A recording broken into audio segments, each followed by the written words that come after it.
صلاۃ والسلام علیک یا رسول اللہ صلی اللہ علیہ وسلم۔ غیبت پر وعید، غیبت پر عذاب۔ غیبت کیا ہے؟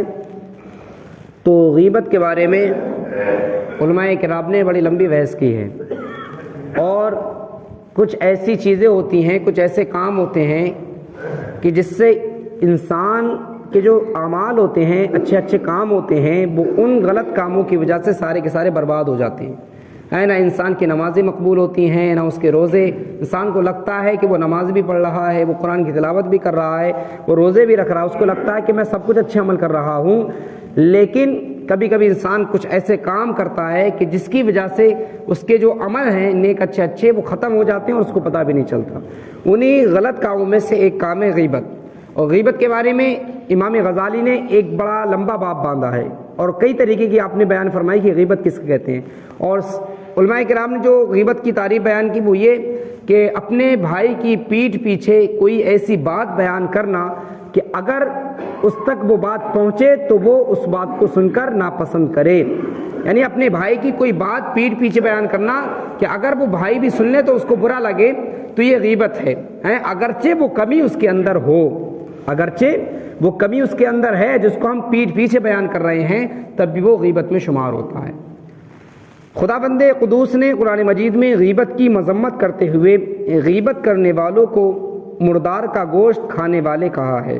چنانچہ اللہ فرماتا ہے وَلَا يَغْتَبْ بَعْضُكُمْ بَعْضًا أَيُحِبُّ أَحَدُكُمْ أَن يَأْكُلَ لَحْمَ أَخِيهِ مَيْتًا فَكَرِهْتُمُوهُ۔ ایک دوسرے کی غیبت نہ کرو، کیا تم میں سے کوئی اپنے مردہ بھائی کا گوشت کھانا پسند کرتا ہے؟ حضور فرماتے ہیں کہ ہر مسلمان پر دوسرے مسلمان کا خون، مال اور عزت حرام ہے۔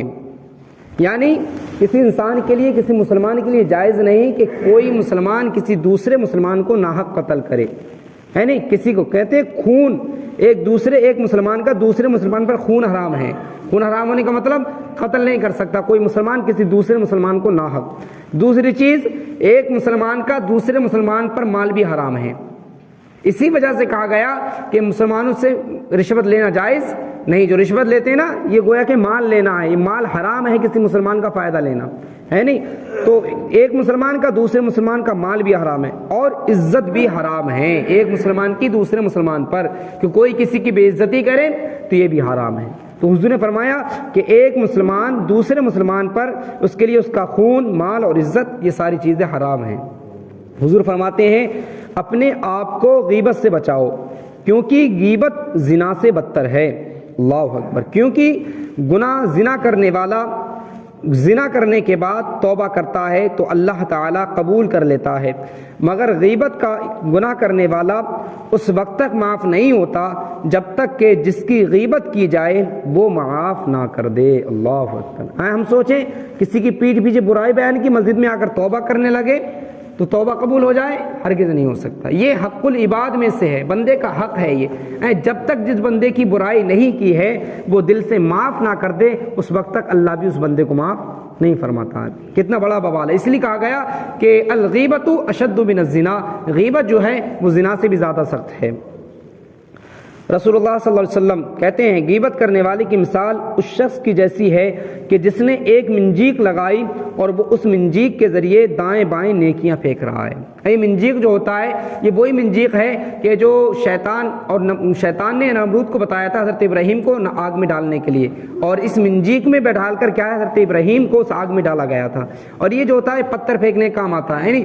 تو گویا کہ ایسا ہے غیبت کرنے والا کہ وہ اپنے نیکیاں جو ہے وہ منجیک میں اٹھا کر ایک دوسری طرف پھینک رہا ہے۔ ایسے آتا ہے کہ امام حسن بصری کے تعلق سے کہ ان کی بارگاہ میں کوئی شخص آیا، کہا حضور فلاں آدمی آپ کی بڑی برائی کر رہا تھا، غیبت کر رہا تھا، تو آپ نے اس کے پاس میں جس نے برائی کی تھی ایک کھجوروں کی ٹوکری لے کر بھیجا، کہا جاؤ اس کو دے آؤ جس نے میری برائی کی ہے۔ تو کہا حضور کیا معاملہ ہے؟ وہ تو آپ کی برائی کرتا ہے، ایسا کیوں کیا؟ تو کہا اس لیے کہ میں اس لیے کہتا ہوں کہ اس نے جو برائی میری غیبت کی ہے، گویا کہ اس نے جو نیکیاں تھی وہ مجھے میرے کھاتے میں ڈال دی، اور میرے جو گناہ تھے وہ اس نے اپنے اوپر ڈال لیے ہیں۔ اللہ، یعنی انسان جو غیبت کرتا ہے اس کی نیکیاں اس کے پاس چلی جاتی ہیں جو جس کی غیبت کرے وہ، اور اس کی جو برائیاں ہوتی ہیں جس کی وہ غیبت کرتا ہے اس کی برائیاں اس کے بندے میں آ جاتی ہیں کہ جو غیبت کرنے والا ہوتا ہے۔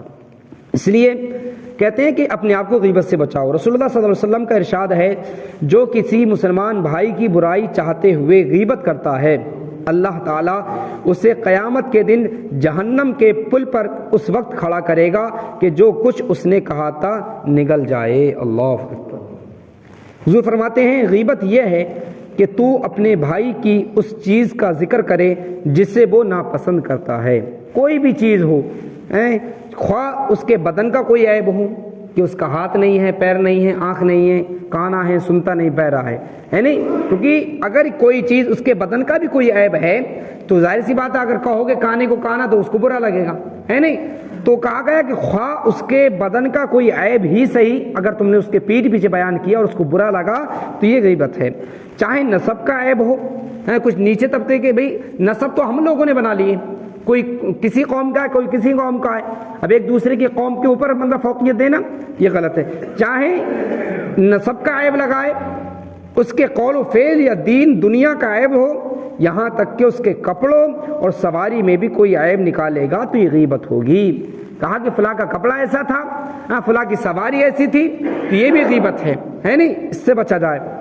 ہاں اگر آپ کو کوئی چیز غلط لگ رہی ہے تو اس کی اصلاح کرنے کا ہمیں حکم دیا گیا ہے، یا تو اس کو زبان سے اگر آپ کے پاس طاقت ہے اس کو اکیلے میں جا کر سمجھائیں، ہے نہیں؟ اگر یہ بھی نہیں ہو سکتا ہے تو پھر دل سے برا جانیں اور پھر اس کے بعد میں اس کے لیے جیسے اپنے لیے دعائیں کرتے ہیں اس کے حق میں بھی دعا کریں، اللہ تعالیٰ یہ غلط کام میں پڑا ہوا ہے، اس کو تو غلط کام سے بچا، ہے نہیں؟ لیکن یہ کہ کسی کو کوئی غلط کام کرتے ہوئے دیکھ کر چوراہے پر بیٹھ کر اس کی کیا ہے بے عزتی اور بے حرمتی کرنا، یہ ناجائز اور حرام ہے۔ تو حضور فرماتے ہیں کہ ہر مسلمان کا ایک دوسرے مسلمان پر اس کی عزت، اس کا مال، اس کا خون ایک دوسرے مسلمان پر حرام کر دیا گیا ہے نہیں؟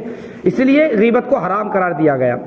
بعض متقدمین کا قول ہے کہ یہ کہنا بھی کہ فلاں کا کپڑا لمبا یا چھوٹا ہے غیبت ہے، چہ جائے کہ اس کی ذات کے عیب گنائے جائیں تو اس کی غیبت کا کیا ٹھکانہ۔ ابھی کپڑے کے بارے میں یہ کہنے کی اجازت شریعت نہیں دیتی ہے کہ اس کا کپڑا اونچا نیچا ہے تو اکیلے میں جا کر سمجھائیں، لیکن چوراہے پر کھڑے ہو کر کہنا گویا کہ اس کی بے حرمتی کرنا ہے۔ ایک چھوٹے قد کی عورت کسی کام کے لیے حضور صلی اللہ علیہ وسلم کی خدمت میں حاضر ہوئی، جب وہ واپس چلی گئی تو حضرت عائشہ صدیقہ رضی اللہ تعالی عنہ نے کہا کہ اس کا قد کتنا چھوٹا تھا، ہاتھ کے اشارے سے حضور کی طرف مذاق میں کہا کہ حضور اس کا قد کتنا چھوٹا تھا۔ پیارے آقا نے فرمایا عائشہ تم نے اس کی غیبت کی۔ اللہ اکبر۔ یعنی گویا کہ انسان کے بدن کے بارے میں بھی کوئی عیب نکالنا کہ چھوٹا ہے یا بڑا ہے، یہ بھی ایک غیبت ہے۔ حضور صلی اللہ علیہ وسلم فرماتے ہیں کہ اپنے آپ کو غیبت سے بچاؤ کیونکہ اس میں 3 مصیبتیں ہیں۔ غیبت کرنے والے کی دعا قبول نہیں ہوتی، اس کی نیکیاں نہ مقبول ہوتی ہیں اور اس پر گناہوں کی یورش ہوتی رہتی ہے۔ اللہ اکبر۔ بتائیں، پہلی چیز تو اس کی کوئی دعائیں مقبول نہیں ہوتی۔ ہم کہتے ہیں ہماری دعائیں مقبول کیوں نہیں ہو رہی ہیں؟ کم سے کم اپنے پیچھے بیٹھ کے اپنے گریبان میں جھانکیں، یار کوئی غلط تو نہیں کر رہے ہیں؟ دعا مقبول نہ ہونے کا کوئی اور تو ذریعہ نہیں ہے؟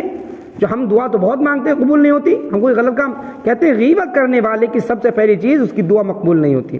اس کی نیکیاں یہ بھی اللہ کی بارگاہ میں نہیں جاتی ہیں، سب معلق رہتی ہیں جب تک توبہ نہ کر لے، ہے نہیں؟ اور اس پر گناہوں کی پرورش ہوتے رہتی ہے، یعنی جو جس کی غیبت کرتا ہے اس کے گناہ اس کے اوپر لگتے رہتے ہیں، اس کو پتہ نہیں چلتا کہ میرے خادم میں کتنے گناہ آ رہے ہیں۔